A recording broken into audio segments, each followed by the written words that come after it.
നേരത്തിലായിട്ട് ഒരു മനുഷ്യനെ കാണുന്നില്ലല്ലോ പഠിച്ചോനെ. ആളെ കിട്ടിപ്പോയി മതി. ഫസ്റ്റ് കണ്ടിട്ടില്ലാത്ത ഒരാളെയാണ് നമ്മൾ സെക്കൻഡിന് കൊണ്ടുപോയത്.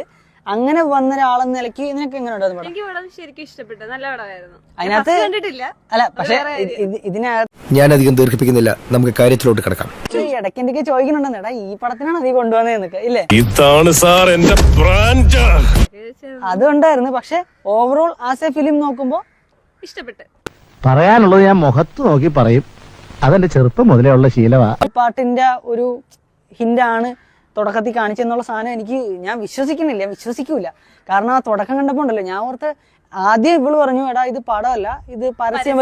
എന്റെ ദൈവമേ, ഇത് എങ്ങനെ ഒന്ന് പറഞ്ഞു മനസ്സിലാക്കി കൊടുക്കാം. ഓർത്ത് ഞാനും ഒരു 2-3 മിനിറ്റ് നേരത്തെ പടം ഇട്ടോണ്ട് ഞാൻ ഓർത്ത് നല്ലൊരു ബ്രഹ്മാണ്ഡ പരസ്യം വരും. ആ കണ്ടെയ്നറിന്റെ ഒക്കെ ഭാഗമൊക്കെ ഉണ്ടായപ്പോ ഞാൻ പറഞ്ഞെന്ന് വെച്ചാൽ, എടി ഇതെന്തോ അടിപൊളി പരസ്യം തോന്നുന്നു. ഒരു സിനിമ രീതിയിൽ തന്നെ ഇവര് പിടിച്ചു വെച്ചിട്ടുണ്ട്, എഡിറ്റ് ചെയ്തൊക്കെ വെച്ചിട്ടുണ്ടല്ലോ എന്ന് ഇവിടേക്കാലും ഞാൻ പറയുകയും ചെയ്ത്.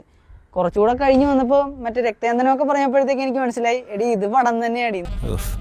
ഒരു മാറ്റവും ഇല്ലല്ലോ. പക്ഷെ ആ തുടക്കം ശോകമായി പോയി കേട്ടോ. എനിക്ക് ഭയങ്കരമായിട്ട് എനിക്ക് ഓക്കെ അല്ല. പക്ഷെ നീ എത്ര അഡ്ജസ്റ്റ് ചെയ്താലും ശരിയാവില്ല, നിന്റെ മുഖത്ത് ഇപ്പോഴും ഉണ്ട് ഒരു ചമ്മല്. ഇങ്ങനെ ചിന്തിക്കുമ്പോ, അതായത് ആ ഒരു സംഭവം പുഷ്പയുടെ സ്വപ്നത്തിൽ കണ്ടൊരു സ്വപ്നമാണ് എന്നൊരു ലെവലില് ആ ഒരു പറക്കലും കാര്യങ്ങളൊക്കെ വരുമ്പോഴത്തേക്കും സ്വപ്നം ആകുമ്പോഴത്തേക്കും ഓക്കെയാണ്. ഒരു അടുത്ത ലെവലിലോട്ട് എത്തിയിരിക്കും, ഒരു ബിസിനസ്സുകാരനായി നിൽക്കുക. അപ്പൊ ആ ഒരു ലെവലിൽ നിൽക്കുമ്പോൾ പുള്ളിക്കാരൻ കുറെ കൂടെ കണ്ണിങ് ആയിട്ട് മറ്റേ ബുദ്ധിപരമായിട്ട് കളിക്കുന്ന കളികളൊക്കെയാണ് ഇതിനകത്ത് മെയിൻ ആയിട്ട് വരുന്നത്. ഇനിയെങ്കിലും നിനക്കൊന്ന് കരഞ്ഞൂടെ? ഒരു തുള്ളി കണ്ണീരെങ്കിലും പുറത്തു വരട്ടെ. നീ ഉള്ളി പൊട്ടി കരയണം, ഞങ്ങൾക്ക് എല്ലാവർക്കും. ഞാൻ പോട്ടെ, പോകാൻ വരട്ടെ. ഇഷ്ടപ്പെട്ടെങ്കിൽ ലൈക്ക് ചെയ്യണം, കമന്റ് ചെയ്യണം.